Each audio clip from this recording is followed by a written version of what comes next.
বাড়ি বিক্রি করে দেন, ঘর বিক্রি করে দেন, সব বিক্রি করে দেন, গায়ের জামা পর্যন্ত বিক্রি করে দেন, খবরদার দিন নিয়ে মস্কারা করবেন না, মানহাজ বিক্রি করেন না। আপনার কারণে যাতে সালাফি মানহাজ কলঙ্কিত না হয় বলেন ইনশাল্লাহ। খবরদার এই ব্যানার ধরা পার্টি, এই রাস্তা অবরোধ করা মৌলবী, এই পলিটিক্যাল হুজুরদের কাছে তাকবির দিয়ে দিয়ে মরে মরে ঘুরলে আমি মনে করবো আপনি একটা মুনাফেক, আপনি তাওহীদের সঙ্গে মানহাজের সঙ্গে বেঈমানি করতেছেন। এটা করবেন না কখনো, মনে থাকবে ইনশাল্লাহ। আমরা ওই ইসলাম চাই যেই ইসলাম ওহির ইসলাম। কিসের ইসলাম? ওহি দিয়ে পরিচালিত হয়। তার মানে এখানে ব্যক্তির মতামতের জায়গা রাখা হলো না, সরাসরি মহান আল্লাহর ইচ্ছা মতো আমরা চলবো ইনশাল্লাহ। আল্লাহ সুবহানাহু ওয়া তাআলার ইচ্ছা এবং তার ওহিভিত্তিক যদি আমরা পরিচালিত হই, তখন আপনি আপনার কাছের মানুষেরও মন জয় করতে পারবেন না। আজকে এরকম পরিস্থিতিতে পড়ছেন কিনা আপনারা, যে বিদাত এবং শিরকের ব্যাপারে কঠোর হওয়ার কারণে আপনার ঘরের মানুষই মাঝে মধ্যে আপনাকে বলে যে তুমি এত কঠোর কি কারণে, আরে বাদ দাও তো, এগুলো বাদ দাও, আপনাকে গড়িমসি করায়। আছে কিনা বলেন? আছে। যেমন চাঁপাইনবাবগঞ্জের একটা অংশে, টাঙ্গাইল, তারপরে আমাদের উত্তরবঙ্গের বেশ কিছু জায়গায় দেখবেন যে আহলে হাদিস, কিন্তু রাজনৈতিক আহলে হাদিস, বুঝে নেন, বাকিটা নাই বা বলি, ওই রাজনীতির সাথে জড়িত, দিন ধর্মের ব্যাপারে তার কোনো ফিলিংসই নাই, ওইভাবেই তাদের দিন চলে যাচ্ছে বেশিরভাগ আপনি মিলায় দেখেন। কিন্তু এটার নাম কি ইসলাম? আপনাকে একটা কথা বলি, আজকে আমি যদি আমার মাথা বিক্রি করে দিতাম কোনো দলের কাছে, দল মানে আহলে হাদিসের কথা বুঝেন না, আবার কিছু লোক অকারণে আহলুল হাদিসদের প্রতি একটা মিথ্যা অপবাদ, একটা জুলুম করতেছে, তারা জালেম। যারা বলতেছে আহলে হাদিস আন্দোলন, জমিয়ত, এটার নাম হলো আলাদা আলাদা দল, এরা দল বানায়ছে, এটা মিথ্যক। তারা বোঝে না যে এটা একটা দাওয়াতি সুবিধার একটা সংগঠন, এর মাধ্যমে মানুষকে সংগঠিত করে দাওয়াতি কাজ করা হয়। আপনি কোন জায়গার জিনিস কোন জায়গায় লাগাইলেন বুঝলাম না। আপনি আকিদা এক, মানহাজ এক, সবাই কোরআন হাদিস মোতাবেক চলে, এখানে মনে করেন নাম দিচ্ছেন কি নাম? এখানে ধরেন যে এখানে হিলফুল ফজুল নাম দিয়েছে একজন, এখানে নাম দিয়েছে আহলে হাদিস, কিন্তু একটা জায়গার নাম দিয়েছে, একটা সমাজের নাম দিয়েছে, একটা মোড়ের নাম দিয়েছে, এর নামে কি দল আপনি বলতে পারবেন? এটা আপনাকে দেখতে হবে আকিদা মানহাজের ব্যাপারে লোকটা কি ছাড় দিয়েছে কিনা। যদি মানহাজ তারই গড়বড় থাকে, এ লোক যে নামই নিক সেই লোক নাম নিলে কোনো তার লাভ নেই। যে কথা বলতেছিলাম, আমি যদি কোনো রাজনৈতিক হুজুর হতে পারতাম বা আপনি হতেন, তাহলে সব সত্য খোলা মাঠে কিন্তু বলা যায় না, জানেন? আপনি বলতে পারবেন না।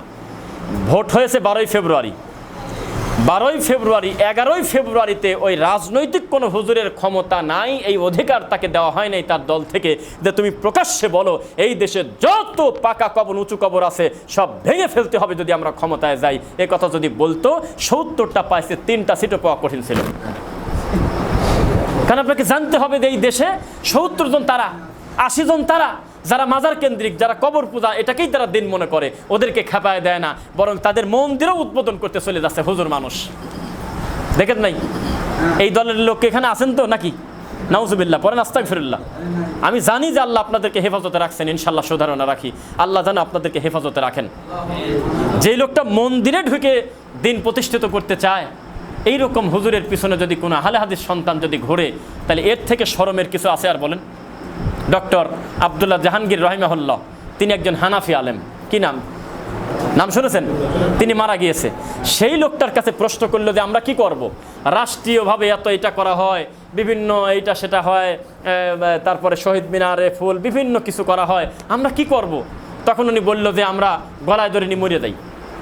তা মজা করে বললেন। তারপরে বলল, ভাই এই বাংলাদেশে আপনার এই ইসলামী মানি নেওয়া উচিত, এর সাইডে আপনার কিছু করার নেই।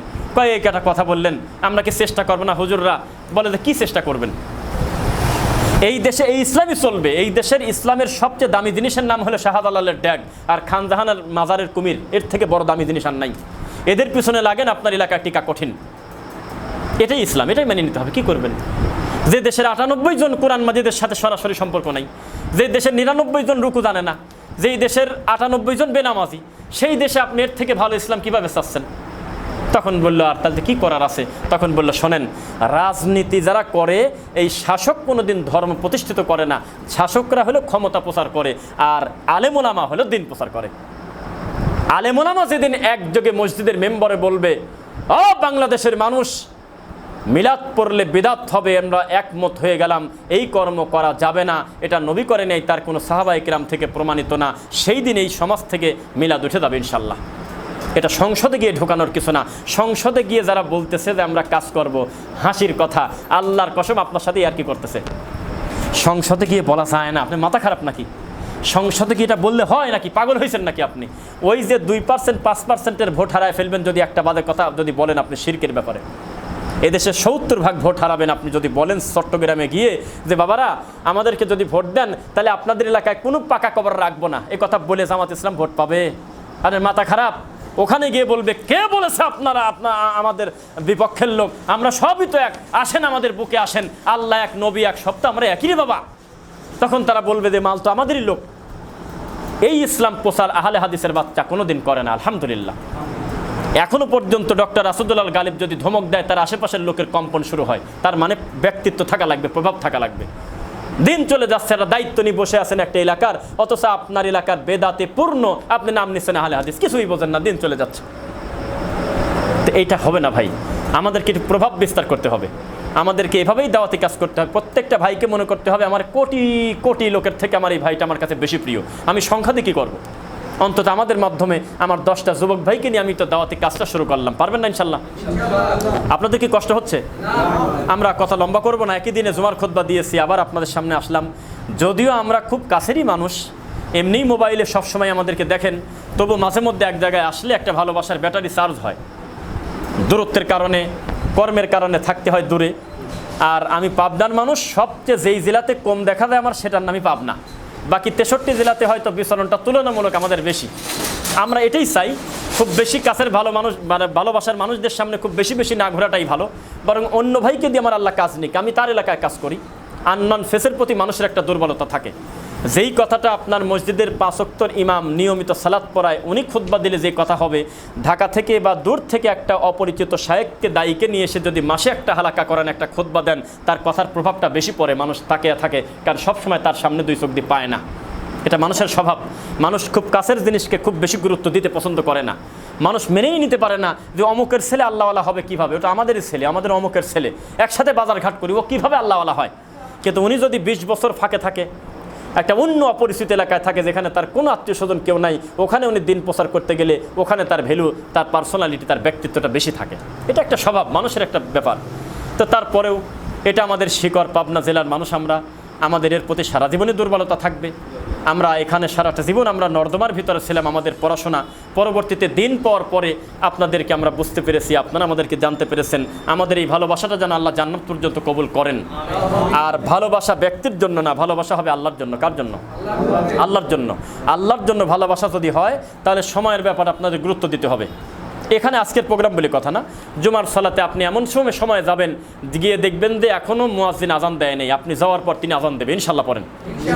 যখনই খবর পাবেন আশেপাশে কোনো আমাদের সালাফি মানহাজের কোনো আলোচক, কোনো বক্তা, কোনো দায়ী বক্তব্য দিতে আসতেছে, যতই জরুরত থাক চেষ্টা করবেন ওখানে উপস্থিত হওয়ার, ইনশাল্লাহ। এটা করবেন, কোনো ধরনের কোনো সংকীর্ণতা ভিতরে রাখবেন না। আর খবরদার কোনো বেদাতির বক্তব্য শুনবেন না, মোবাইলে হোক অফলাইনে হোক, কোনোভাবেই শুনবেন না, কারণ নিষেধ, তার প্রতি দুর্বলতা তৈরি হবে। মনে থাকবে, কোনো মন্দ জিনিস শোনা যাবে না, ভালো জিনিস শুনতে হবে, ভালো জিনিস শুনলে তার একটা প্রভাব থাকবে। এবার আমরা তাদের জন্য কল্যাণের দোয়া করি। সেই রাজশাহী থেকে, রাজবাড়ী, ফরিদপুর থেকে আমাদের মিডিয়ার ভাইরা এসেছে, যাদের মাধ্যমে আমাদের এই 10 জন লোকের কথা 10 লাখ মানুষের কাছে পৌঁছে যায়। মিডিয়া কিন্তু দাওয়াতি কাজের একটা বড় মাধ্যম, এর মাধ্যমে আমরা বেশি ভালো কাজ পৌঁছানোর চেষ্টা করবো, আল্লাহ যেন তৌফিক দেন। সেই সাথে আল্লাহ যেন আমাদের এই রাতের সফরটা যেন কবুল করেন, আমরা যাতে ভালোভাবে আমাদের গন্তব্যে যেতে পারি, আল্লাহর কাছে দোয়া করবেন। এবং আপনাদের জন্য আমি অন্তর থেকে দোয়া করি, বিশেষ করে আমার আত্মীয়, ভালোবাসার মানুষ, আগে থেকেই আমাদেরকে আল্লাহর জন্য মহব্বত করেন, আমাদের রাসেল সাহেব, আমাদের পরিচিত, আমাদের আত্মীয় মানুষ, আমি চাই, এবং আরও ভাইয়েরা যারা আছেন আশেপাশে, আমি নাম তো জানি না, তবে সবাই আমাদের প্রিয় মানুষ। আমি তাদের কাছে একটাই কামনা করব, একটু শক্তভাবে, দৃঢ়ভাবে, একে অন্যের সঙ্গে একেবারে সীসা ঢালা পাচিরের মতো লেগে জমা হয়ে থেকে কীভাবে দাওয়াতি কাজের গতিকে আরও বেশি বাড়ানো যায়। মাসিক খালাকা থাকলে সাপ্তাহিক খালাকা করা লাগবে, প্রয়োজনে 5 জন ভাইদের ভিতরে একজন দাঁড়িয়ে কোরআন হাদিসের কিতাব নিয়ে, বই নিয়ে, মাতৃভাষায় সুন্দর করে 10টা মিনিট হলেও একটু চর্চা করবে, বাকি লোক শুনবে, এভাবে হলেও অব্যাহত রাখতে হবে ইনশাল্লাহ। তারপরে অন্তরে যদি কোনো প্রশ্ন আসে, কোনো কনফিউশন আসে, 10 জন দিনী ভাই এক জায়গায় বসে এটা দেখি, আত্মাহারিক পত্রিকাতে লাস্টের 50টা প্রশ্নে দেখি আমার না বলা অজানা কোনো প্রশ্নের উত্তর বাদ আছে কিনা, যদি মিলে যায় আলহামদুলিল্লাহ, না হলে আমি প্রশ্ন ফোন করে জেনে নেব। আজকে দিন জানার কোনো মাধ্যমের অভাব নেই, আছে ইচ্ছা করে মূর্খ সেজে থাকার কোনো দিন নাই। ঘরে বসে মোবাইলে শুয়ে পড়ে আপনি বড় বড় আলেমের সঙ্গে মুহূর্তের ভিতরে কথা বলতে পারতেছেন, এর থেকে শুকরিয়া কিভাবে আদায় করবেন? দায়ীদেরকে মূল্যায়ন করবেন, তাদেরকে ভালোবাসবেন। প্রত্যেক দিনই ভাই একে অন্যের সঙ্গে একেবারে আদ্দু আলাইহা বিন নওয়াজিজ, মারিদ দাঁত দিয়ে যেভাবে সুন্নাহকে আঁকড়ে ধরবেন সেইভাবে ওই ভাইকে মহব্বতের সঙ্গে রাখবেন। আল্লাহ তুমি তৌফিক দাও, আল্লাহুম্মা আমিন। এই চাঁদমারি জায়গার নাম হলো কি? চক গোবিন্দ না? চক গোবিন্দা চাঁদমারি, পাবনা সদর। আল্লাহ সুবহানাহু ওয়া তাআলার কাছে আমরা দোয়া করি, এখানে ডক্টর আহমদ আবদুল্লাহ সাকিব ভাই, তারপরে মোহাম্মদ সোহরাব আলী থেকে শুরু করে বড় বড় বিদ্বান এখানে এসেছেন উদ্বোধন বা মাসিক তাবলিগ ইজতেমায়। আমরা চাই এই বাগানে যেন একবারে আহলে হাদিসের বড় ফুল থেকে একেবারে আমার মতো ছোট ফুল পর্যন্ত সমস্ত ফুলই সময় সময় ধারাবাহিকভাবে এসে এই বাগানটাকে যাতে ধন্য করে আল্লাহ তুমি কবুল করো। আপনাদের কাছে মন দুর্বল করা যাবে না, খবরদার। কোটি কোটি টাকা সাদাকা করার থেকে একটা সত্যটা আরেক ভাইয়ের কাছে প্রচার করলে আল্লাহর কাছে বেশি মূল্য পাওয়া যায়। এই জন্য নিজেকে কখনো দুর্বল না ভেবে আপনি একটু প্রভাব বিস্তারকারী দাওয়াতি কাজ করবেন। আল্লাহ সহজ করে দিন, আল্লাহুম্মা আমিন। এই রাস্তাটা সাময়িক কষ্ট হচ্ছে, তার মানে ভালো কিছু সামনে আমাদের আছে, এখন আমাদের কিছুদিন কষ্ট মেনে নিতে হচ্ছে। তো রাস্তাটা যখন সহজ হয়ে যাবে তখন দেখবেন যে ডানে বামে আপনার ভালোবাসার মানুষকে আল্লাহ সহজ করে দেবে। ডক্টর আসাদুল্লাহ গালিব এমন একটা ব্যক্তির নাম, যেই ব্যক্তিকে সরাসরি হয়তো দুই চোখ দিয়ে দেখেই নাই, অথচ তার না দেখেই তার লিখিত খেদমতের মাধ্যমে এই দেশে লক্ষ লক্ষ মানুষ তার বেদাতি পদ্ধতির সালাত পরিত্যাগ করে নবীর পদ্ধতিতে সালাত পড়ে, আপনি কল্পনাই করতে পারবেন না। আমরা দিন বোঝার বহুদিন পরে আমরা তাকে দুই চোখ দিয়ে দেখার ভাগ্য হয়েছে। তার মানে কি? ইসলাম কোনো ব্যক্তির সাথে সম্পর্ক না, ইসলাম কোরআন এবং হাদিসের সাথে। আমরা তাদেরকে ভালোবাসবো আল্লাহর জন্য। দেখা কয়দিন হলো, কার সাথে কি হলো, কার চেহারা কেমন, দেখতে খাটো লম্বা, কোনো বিষয় না। ইন্না আকরামাকুম ইনদাল্লাহি আতকাকুম, আল্লাহর কাছে তাকওয়া দিয়ে আমরা বিচার হব আল্লাহর কাছে। আল্লাহ আমাদেরকে অধিক আল্লাহ ভীরু হওয়ার তৌফিক দিন, আল্লাহুম্মা আমিন। সেই সাথে আপনাদের জন্য আমরা কল্যাণের দোয়া করি। আমাদের আবার হয়তো দেখা হবে কোনো দাওয়াতি কাজে। আল্লাহ সুবহানাহু ওয়া তাআলা আমাদের দাওয়াতি কাজে বারাকা দিন। উনি হাকিমপুর জর্দা দিয়ে পান খায়। আমি যেই লোকটার পিছনে জুমার সালাতে নামাজ পড়ি, এই লোকটা প্রকাশ্যে ঘোষণা দিয়েছে আল্লাহ হলো কলবে, আল্লাহ সব জায়গা বিরাজমান। আপনাকে একটু ব্যথা লাগে না? একটু ভিতরটা ছিঁড়ে যায় না যে আমরা একটু দাওয়াতি কাজ করি? আল্লাহ কি বলতেছে হুজুর, লাগবে। এই ইমানের গতি যার যেমন, তার ইমানের গতি সিস্টেম তেমন। আমরা ওইটা এখানে আবার বলি, পাবনা ট্রেন স্টেশন আছে না, তার ওখানে ঢুকতেই হাতের ডান পাশে একটা মসজিদ, ওই রাস্তা দিয়ে হাতের সুন্দর মসজিদ, মসজিদটা বেশ ভালো দেখতে। সেই মসজিদে আমরা যখন গেছি তখন ইমাম অলরেডি সালাম ফিরায় ফেলছে, লোকজন সুন্নাত পড়ে প্রায় শেষের দিকে। তখন আমরা তিনজন গিয়ে আমরা একামত দিয়ে জামাতে সালাত আদায় করতেছি এক পাশে। এটা সহ্য করতে না পেরে সালাতের পরে ইমাম সাহেব আমাদের একজনকে ডাকলেন, যিনি নামাজ পড়ালেন। ডেকে বলতেছে আপনি তো মাকরুহে তাহারিমা করলেন। বললো দলিল, এ কথা বলে আলোচনা করতেছে। বলে আমাকে চেনো না? বলতেছে আমি পাবনা, নাম না বলি, বড় মাদ্রাসার আমি হলো শাইখুল হাদিস। ওই মাদ্রাসার থেকে বড় মাদ্রাসা পাবনা নাই, বাকিটা আপনারা বুঝে নেন। এখন উনি জীবিত, আমার মোবাইলে 13 মিনিটের ভিডিও আছে। তো পরে আমরা সময় লাগতেছে দেখে আমরা নিজে আগে গেলাম, আচ্ছা কী হলো, ওনাকে ছাড়া না কি হলো? পরে যা দেখি ওনাকে বোঝাচ্ছে, বাবা তোমরা ছোট মানুষ, খবরদার, যেই মসজিদে মুয়াজ্জিন নির্দিষ্ট, ইমাম নির্দিষ্ট, নামাজের টাইমটাও ফিক্সড, সেই মসজিদে খবরদার দ্বিতীয় জামাত করো না, এটা হারামের কাছাকাছি। কে বলেছে? কয় উলামায়ে কেরাম বলছে। উলামা কি আবার? ফিকায় আছে, ফিকার কিতাবে বলা হয়েছে। কিন্তু আমরা এতবার চেষ্টা করলাম যে আপনি এত বড় আলেম, একটু কষ্ট করে কাগজে যদি লিখে দিতেন, আমরা ছাত্র মানুষ, চিনতে পারে নাই ছাত্র মানুষ, তাহলে আপনি আমাদের খুঁজে বের করতে সুবিধা হতো যে কোন হাদিসের ভিত্তিতে বোঝা যায় যে ইমাম মুয়াজ্জিনের টাইম নির্দিষ্ট থাকলে ওই মসজিদে আর দ্বিতীয় জামাত করা যায় না। লাস্ট উনি কোনোভাবেই তা দিতে না পেরে বলতেছে যে তোমরা কি ওহাবি তো না, তোমরা লামাযহাবি তো না, আগেই বলো। লামাযহাবিদের আল্লাহ তো আলাদা, এটা ও মনে করে।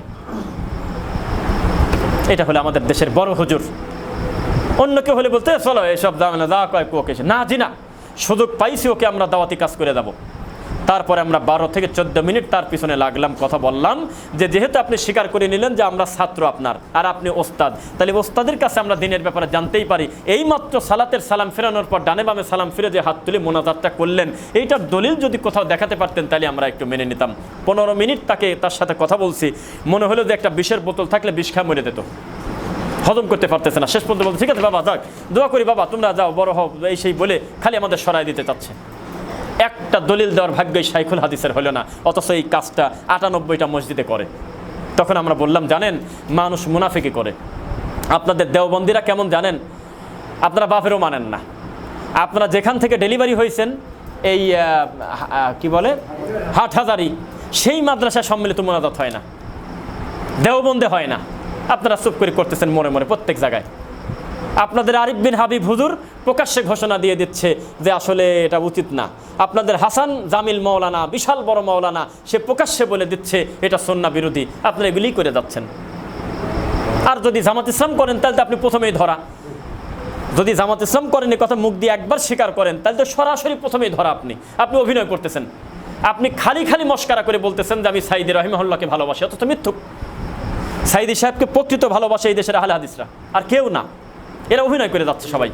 কারণ আমরা তার জন্য দোয়া করি তার পরের বক্তব্যের কারণে, আগের বক্তব্যের কারণে না।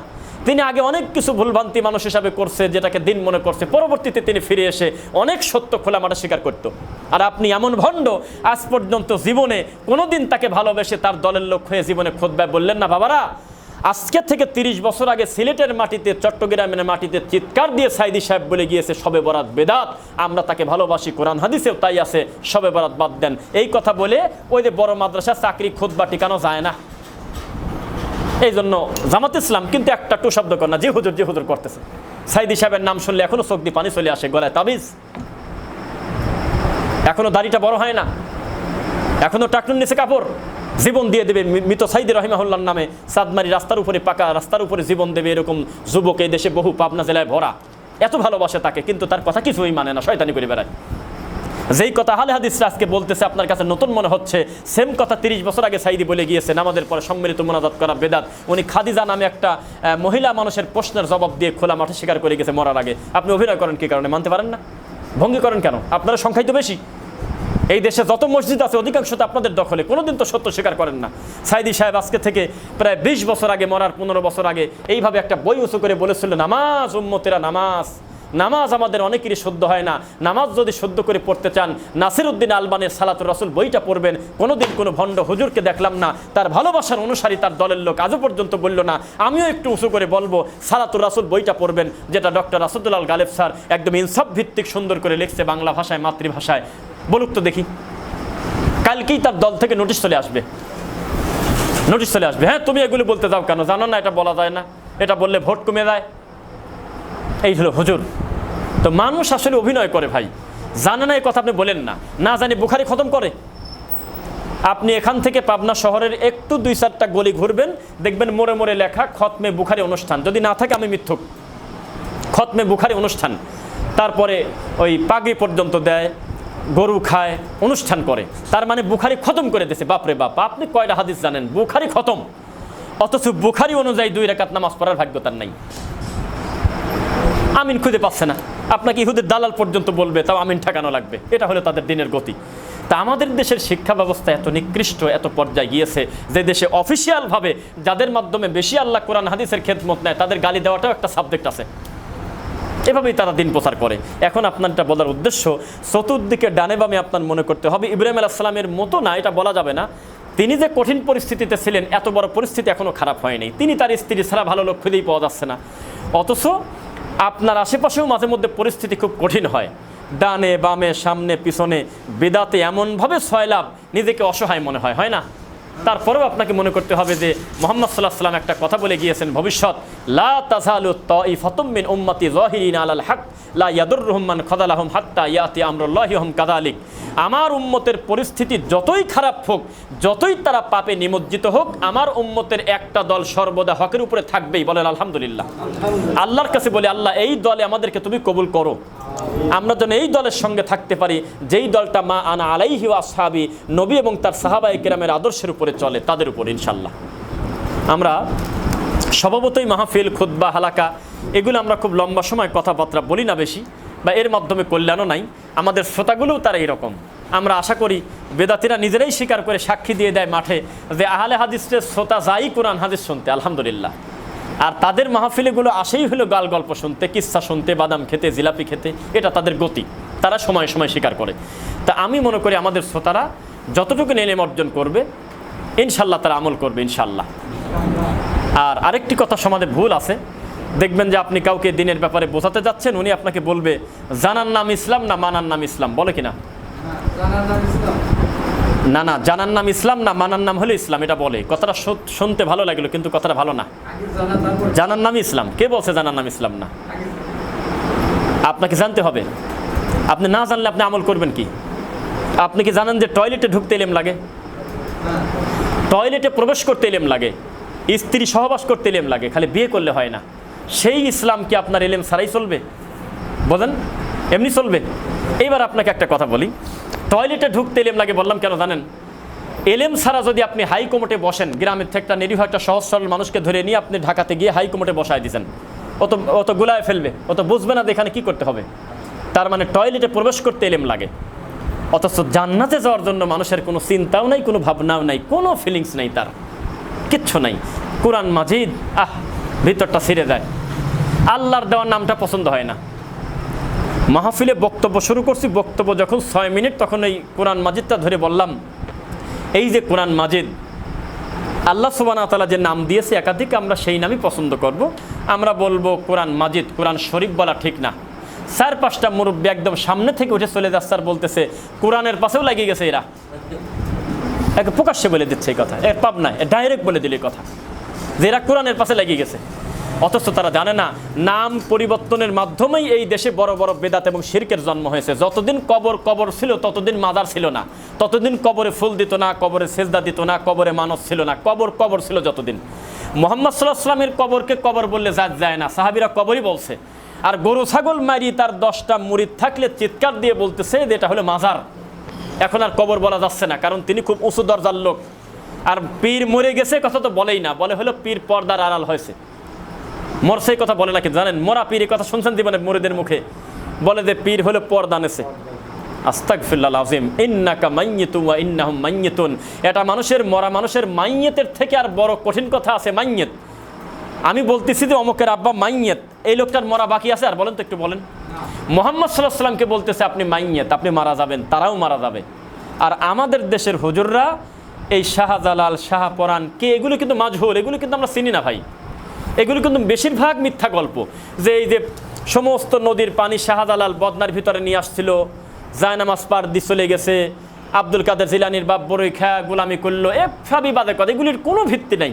এ সব সাপুরের মন্তর, এগুলি দেখা যায় না, স্বপ্নের গরু, স্বপ্নও শেষ, গরু শেষ। সারা রাত প্যারাডাইসের মিষ্টি খাইছে, সকালে বালিশের তুলেই নাই, ঘুম। মানুষের অস্বাভাবিক কিছু দেখাচ্ছে। তা আমাদের দেশের এই কারামত পীর ফকিররা যে গল্পই করে আর আমরা এগুলি মোটামুটি পাম দেয়। কিছু কিছু দেখবেন আমাদের আশপাশের হুজুররাও যারা সরাসরি মাজার কেন্দ্রিক না, কিন্তু ওদের ভোটটা পাওয়ার জন্য বলে বাবারা আমরা সব পীরের বিরোধিতা করি না, হক্কানি পীরের পক্ষে আমরা আসি। পীর আবার হক্কানি কিসের? পীর বলে হক্কানি হয়? আপনারা কি বলেন, উত্তর দেন তো। হক্কানি হলে কান ধরে বহু আগে তওবা করতো। যে উসমান রাদিয়াল্লাহু আনহু কবরের ভয়তে কাঁদে জারি ভেজে ফেলে, আর আমি পাগল, আমি আর একটা লোকের দায়িত্ব নিয়ে রুমাল দিয়ে মুরিদ করে আমি বলতেছি যে আমি দেখে দেবো, এ কয় কি? তওবা করে ছেড়ে দিত না? আমরা বলতেছি না, আমাদের দেশে হক্কানি পীরের আমরা বিরোধিতা। কিসের হক্কানি পীর? পীর মানে ভণ্ড। তো এইভাবে কথা বললে কোনোদিন মার খাওয়া ছাড়া সমাজে গতি আছে? আর বলেন আপনি, এখনই জনপ্রিয় হুজুর হওয়া যায়। একটা পীর কেন্দ্রিক এলাকা আমাকে দাওয়াত দিল, ওখানে গিয়ে আমি যে কি মালটা বুঝতে দেবো না, ওখানে এমন একটা নিউট্রাল বক্তব্য দিয়ে আসবো, ওরা মনে করবে এটা আমাদেরই হুজুর। আবার আহলে হাদিস সমাজে গিয়ে খালি রেফারেন্স দিয়ে কত নম্বর সূরার কত নম্বর আয়াত বলে অনুবাদ করে দিয়ে আসবো, ওরা বলবে এটা আমাদেরই হুজুর। এরকম খোসা বদলানো হুজুর কি আমাদের দেশে আছে না? 2-1 আছে, যারা আমাদের ঘরে ছিল, আবার 5ই আগস্টের পরে পোল্টি নিয়ে জায়গায় চলে গেছে। একটা বড় হুজুরের নাম বলি, নাম না বলি, তিনি কিন্তু কিয়ামতের ডেট দিত। ব্রয়লার মুরগি গবেষণা করতো, মুরগি খেলে ছেলে মেয়ে হয়ে যাচ্ছে, করোনার টিকা নিলে পরে মহিলা পুরুষ হয়ে যাচ্ছে, গোপনে সব কিছু নিয়ে চলে যাচ্ছে, কাবা ঘরের ইমাম বুস্টার নিচ্ছে, আর উনি এইদিকে টিকার গবেষণা করে বলতেছে মেয়ে ছেলে হয়ে যাচ্ছে। নাউজুবিল্লাহি মিন যালিক। পরবর্তীতে দেখা গেল সুযোগ পর পরে আবার জায়গায় চলে গেছে। এখন আহলে হাদিস ছিল তার সবচেয়ে বড় শত্রু। এখন মানে দেখেন কি করবেন। কিছুদিন আগে কখনো আমরা ধারণা করতে পারি নাই যে এই লোকটা আমাদের মানহাজের বাইরের লোক, আমাদের থেকে বেশি করা কথা বলতো। আজকে 5ই আগস্টের কাছ থেকে তুলে নিও না, এটা আশ্চর্য একটা জাতি আমরা। আবার এখন যেদিক তাকাচ্ছেন সেদিকে সব কিছু মনে হচ্ছে এই সরকারের লোক। এটা আমরা হলে এই জাতি, যেই জাতি নারায়ে তাকবীর দিবেন, রক্ত গরম করা বক্তব্য দিবেন, কারণ ছাড়াই হৈ হৈ করবেন, এই জাতি খুশি। এদের কোনো ব্যক্তিত্ব নাই, কোনো নিজস্বতা নাই।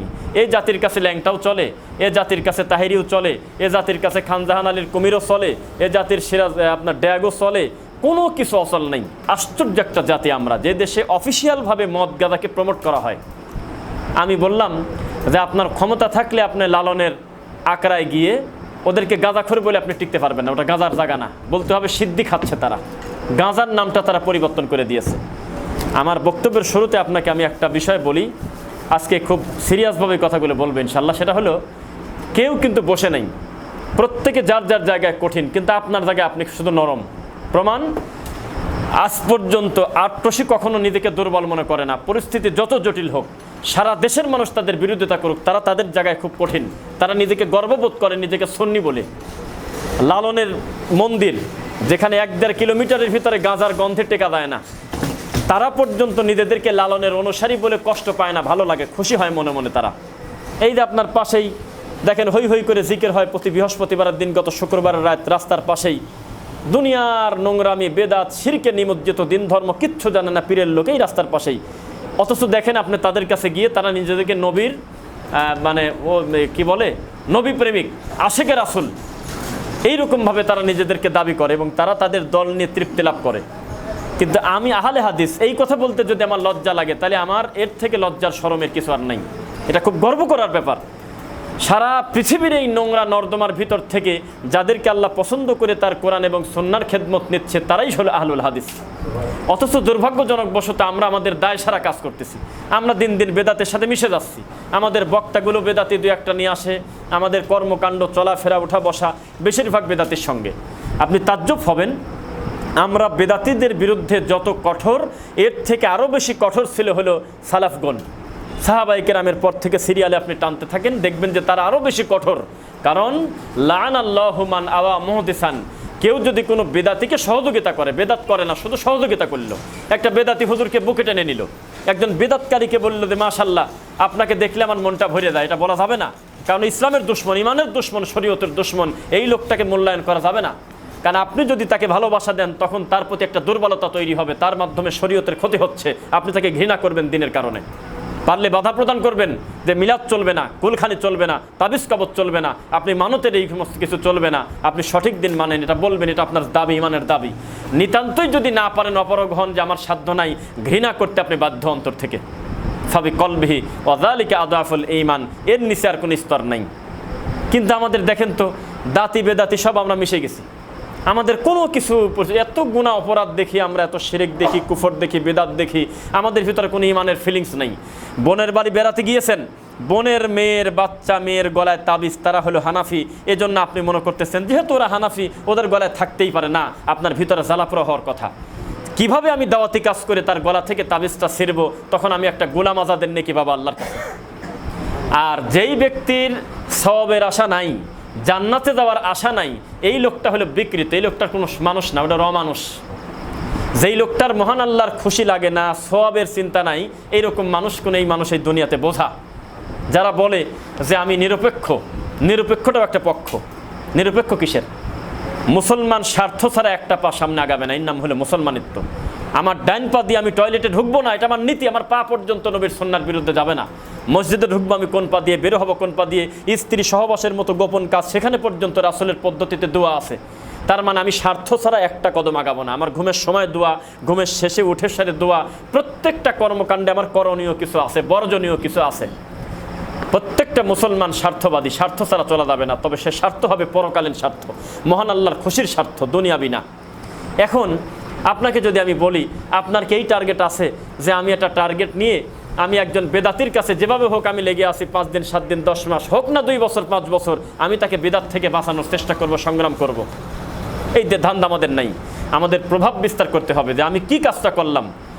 যেমন আপনাকে আমি বলি, আমাদের সমাজে আমি বলেছিলাম যে যারা পলিটিক্যাল আহলে হাদিস, এই কথার অর্থ কি বোঝেন আপনারা? রাজনৈতিক আহলে হাদিস, এবার বুঝছেন নাকি? এই সমস্ত লোকদের দ্বারা শরীয়তের বেশি ক্ষতি হচ্ছে। কারণ যেই লোকটা মাজারে সেজদা দেয়, তার পাপটা 2 চোখ দিয়ে দেখা যায়। যেই লোকটা কবরে সেজদা দিল, তার অন্যায় কি দেখা গেল না ক্লিয়ার? কিন্তু যেই ব্যক্তি রাজনৈতিকভাবে ধর্ম বোঝে, এই লোকটার অপরাধ বোঝা যায় না। এই লোকটা হলে দেশের জনপ্রিয় হুজুর হয়। আজকে এখানে আমার পরিবর্তে একটা রাজনৈতিক হুজুর যদি নিয়ে আসতেন, যেই লোকটা কারণ ছাড়াই তাকবীর দিয়ে মাঠ গরম করে ঠিক কিনা বলো, এই সমস্ত বক্তা আনলে দেখতেন যে হাজার হাজার মানুষ চলে আসতো আসরের পরেই।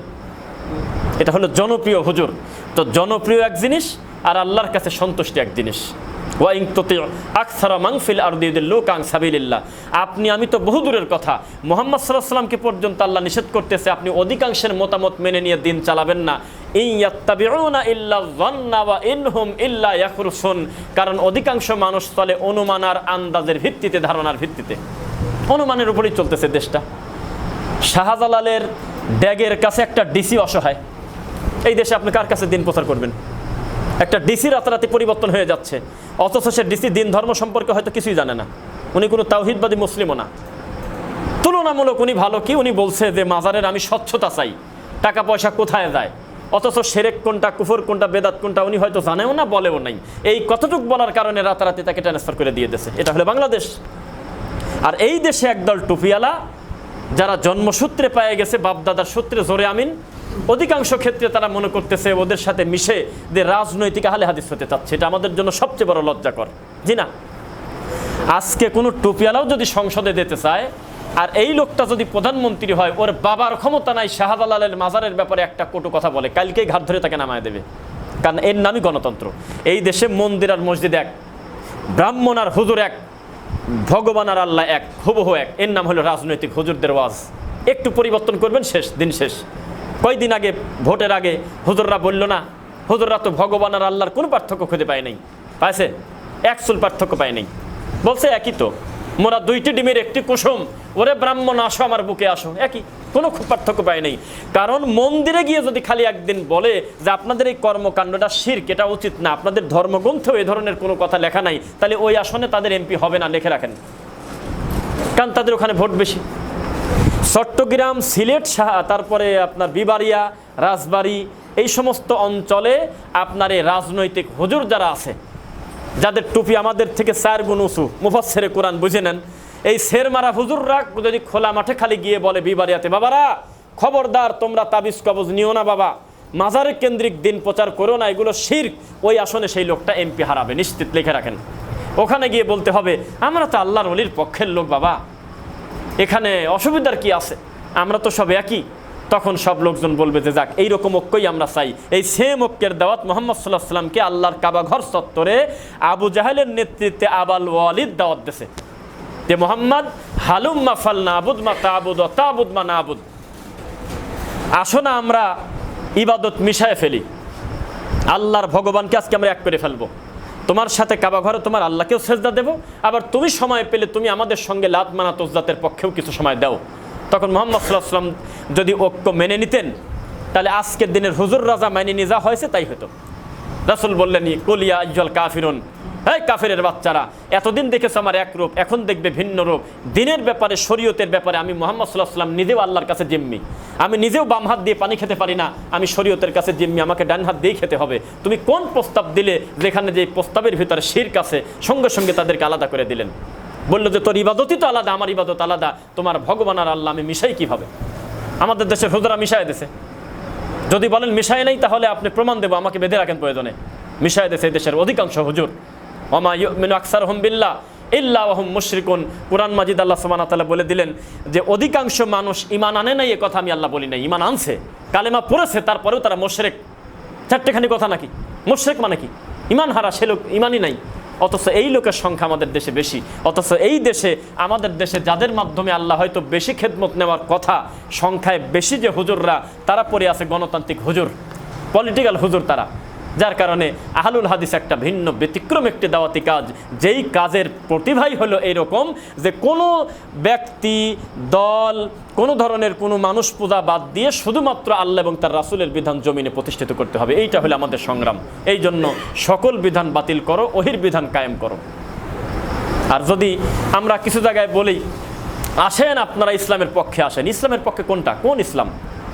ইসলাম আমরা যেটা বলি সেটা, তাহিরি যেটা বলে সেটা, আলাউদ্দিন যেটা বলে সেটা, চরমনাই যেটা বলে সেটা, কোনটা? এক এক জায়গার এক এক ভগবানের মার্কেট ভালো, এটা কি জানেন আপনারা? ইন্ডিয়াতে প্রদেশ কয়টা আছে বলেন তো কেউ? এক একটা প্রদেশও আছে এমন যার আয়তন আমাদের দেশের থেকে বড়। আর এক একটা প্রদেশে এক একটা ভগবানের মার্কেট ভালো, এটা কি জানেন? হনুমানকে পর্যন্ত তারা ছাড় দেয় নাই, তার নামে মন্দির আছে হনুমান, জানেন না? এক রাজ্যের ভগবানের সাথে আর এক রাজ্যের ভগবান মেলে না, এক এক জায়গায় এক একটা পূজনীয় উদযাপন তারা বড়। তা আমাদের সে অবস্থা এরকম। সিরাজগঞ্জের ওই রুটে তবলিগ জামাতের এইটা বেশি, ওরা মনে করতেছে সারা পৃথিবী শুধু তবলিগ। ফরিদপুর, শরীয়তপুর, মাদারীপুর, চরমোনাই, এই সমস্ত অঞ্চলে আট্রসি বেশি। অ্যান্ড ওরা মনে করে গোটা দেশই মনে হয় আট্রসি, তার মানে ওখানে একটা ভগবানের মার্কেট বাজার ভালো। এইভাবেই আমাদের দেশে দিন চলে। ইমাম যেরকম ওই দেশের জনপ্রিয় হুজুর যেরকম সেরকম ওই দেশের ইসলাম চলে। কিন্তু মানুষ যদি বুঝতো যে আমাকে তো ওহী দিয়ে চলতে হবে, আমাকে তো ভয় দেখানো হয়েছে, 31 নম্বর সূরা লোকমান আয়াত নাম্বার 21-20, আমাকে তো নিষেধ করা হয়েছে, ওয়াইদা কিলা লাহুমুত্তাবিউ মা আনজালাল্লাহ ক্বালু বাল নাত্তাবিউ মা ওয়াজাদনা আলাইহি আবাআনা। আমাদের এই কথা বলার সুযোগ নাই আল্লাহ এবং তার রাসূলের কথা আসলে, যে রাখো তো তোমার এইগুলো, আমাদের বাপ দাদা কি বোঝে না? আমাদের দেশের মানুষ এটা বলে তো বলে, বরং আমাদেরকে মাঝে মধ্যে বলে আমাদের দিনী ভাইদেরকে যে রাখো তো তোমার হাদিস, রাখো তো তোমার বুখারী। এইভাবে তারা ব্যঙ্গ বিদ্রুপ করে কিনা? সহজ, মুখ দিয়ে একটা কথা বললেন এটা হয়ে যাবে।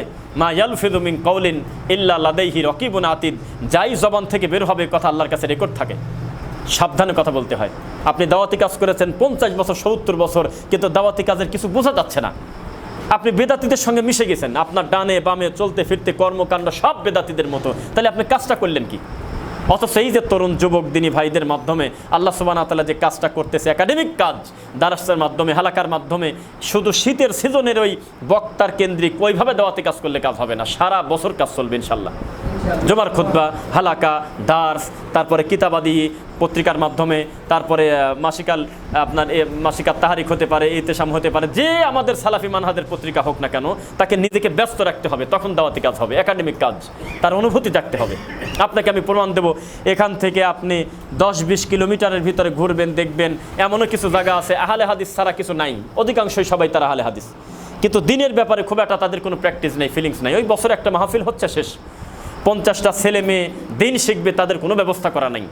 আমার মেয়ে, আমার বোনটা যে কোরআন হাদিস শিখবে, তাদের পর্দার সাথে 200 মেয়ে পড়বে, এরকম পরিস্থিতি তাদের করা নাই। অথচ কোটি কোটি টাকার মালিক তারা, বংশীয় আহলে হাদিস, চলতেছে দিন, এভাবেই চলে যাচ্ছে। তারা বলতে মনে করতেছে যে আরে মাহফিল তো একটা দেই বছরে, কি হবে, করুন তো বক্তব্য দিয়ে কি হবে, কোথায় যাবে জাতি? বর্তমান যে ফিতনার সময়, আহলে হাদিসের বাচ্চা হয়ে যাচ্ছে হিজবুত তাওহীদ, আপনার এর থেকে লজ্জার কিছু আছে? সাকার মার্কেট, তারপরে এই দিক দিয়ে শহরের আশপাশ দিয়ে বহু আহলে হাদিস পরিবারের লোক পর্যন্ত। আজকেও আমরা ওই যে ভাই ওখানে আমরা গেছিলাম, মেন্টাল ওখানে না, ওখানে ভাইদের সাথে বসে কথা বললাম, একজন বলেই ফেললো যে ভাই আমরা কল্পনা করতে পারি নাই যে এই ছেলে জীবনে হিজবুত তাওহীদে নাম লেখাবে, একবারে আমাদের থেকে বড় ভালো মানহাস্তার, যে সুন্দর পড়াশোনা, সেই ছেলেকে ধরে নিয়ে গেছে এই হিজবুত তাওহীদের লোক। এখন সে কুষ্টিয়ার প্রোগ্রামে চলে যায়, বিভিন্ন জায়গায় চলে যায়, তার বউ সহ। ঠেকান কিভাবে ঠেকাবেন? দাওয়াতি কাজ নাই, খালি আমিন দিয়ে, বুকে হাত বাঁধা দিয়ে, রফলাদাইন দিয়ে আর বাৎসরিক মাহফিল দিয়ে আপনি ঠেকাবেন দিন, এ কথা ঠিক নয়, কঠিন জিনিস। আহলে হাদিস মানেই একটা সংগ্রাম, আর সংগ্রাম হয় অস্ত্র দিয়ে না, সবচেয়ে বড় সংগ্রাম হয় এলেম দিয়ে। সেটাই নাই আমাদের অনুপস্থিত। আপনি এখন একজন দিনী ভাইকে বলেন যে ভাই তুমি তাওহীদ সম্পর্কে 10টা হাদিস বলো, একটু শুনতে মন চাচ্ছে, বাংলাতে বলো, জবান বন্ধ। বাপ দাদা 14 পুরুষ খুঁজলে হানাফি খুঁজে পাওয়া যাবে না আহলে হাদিস। কি হবে এই লোকটাকে দিয়ে? ব্যবসা করতেছে হালাল হারাম মিশে, অনেকে নেশার ভিতরেও আছে, তাকে এই আহলে হাদিস আমি করবোটা কি? বাপ দাদা নাম থয়ে গেছে, চলে যাচ্ছে। সাবধান, আহলে হাদিস হলে অনেক কিছু করা লাগে, আর হানাফি হলে কিছু করা লাগে না, মাসাবি হতে কিচ্ছু করা লাগে না, এমনি ল্যাংটাও মাসাবি।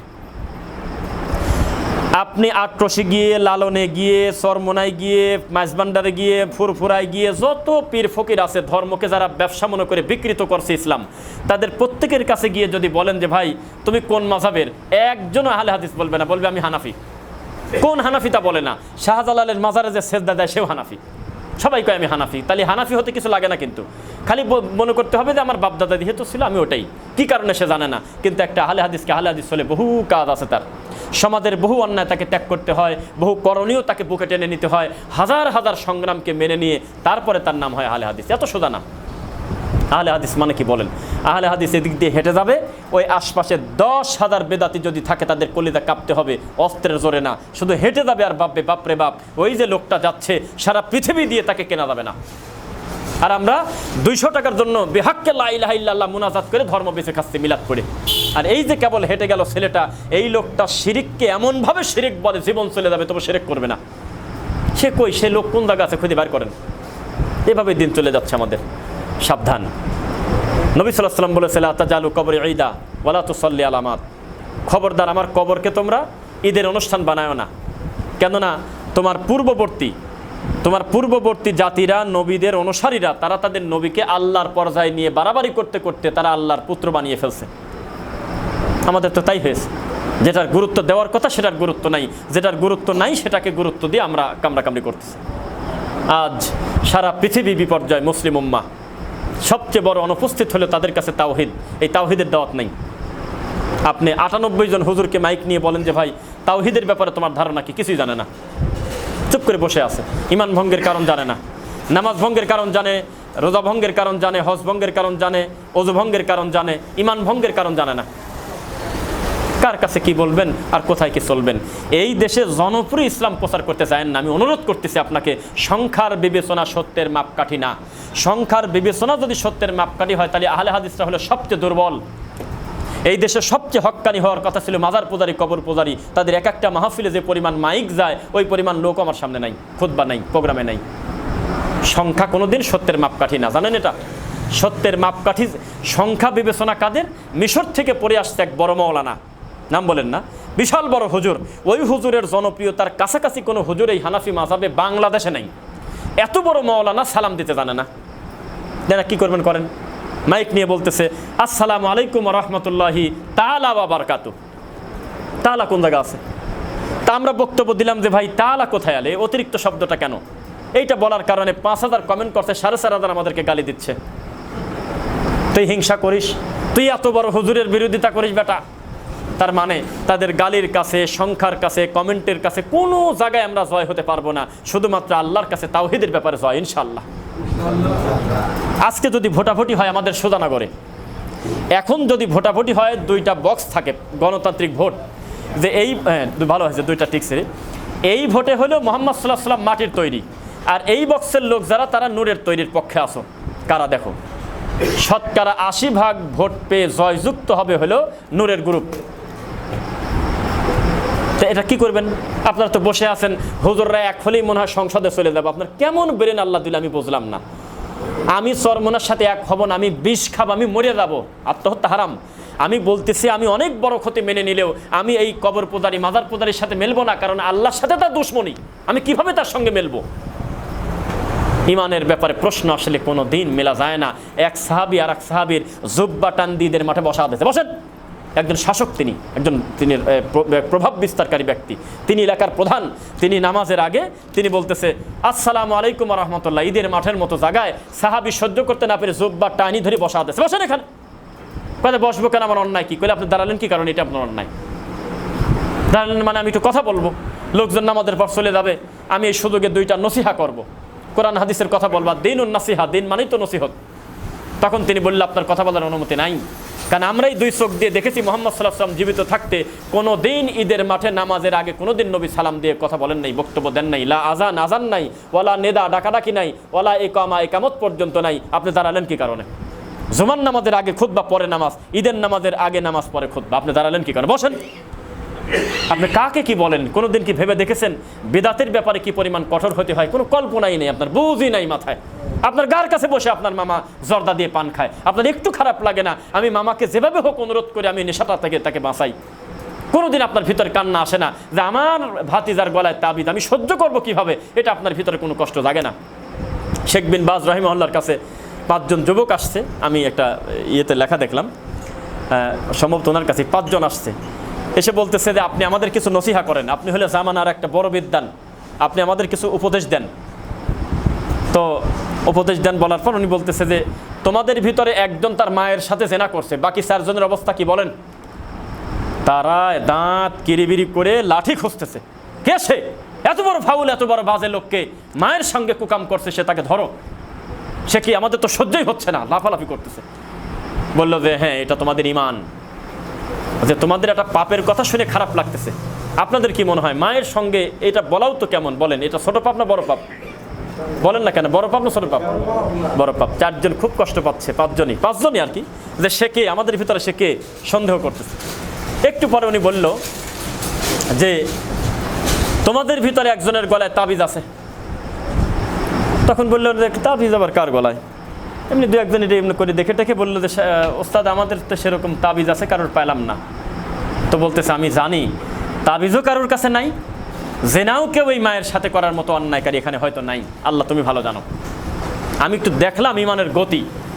আমি যে আগের পাপের কথা বলেছি এটা একটা নিকৃষ্ট পাপ। কি আমি যে আগের পাপের কথা বলেছি নিঃসন্দেহে একটা নিকৃষ্ট পাপ, কিন্তু পরে যে পাপের কথা বলছি ওই পাপের থেকে এই পাপ ছোট পাপ। কিন্তু তোমাদের ওই পাপের ব্যাপারে জ্বালাপোড়া হলো না। আগের পাপের ব্যাপারে তোমরা চিৎকার দিয়ে উঠলে ধরো মারো কাটো, কিন্তু শিরক যেখানে প্রশ্ন সেখানে তোমাদের খুব একটা অনুভূতি নাই। এটার নামই হলো দিনের ব্যাপারে অবহেলা।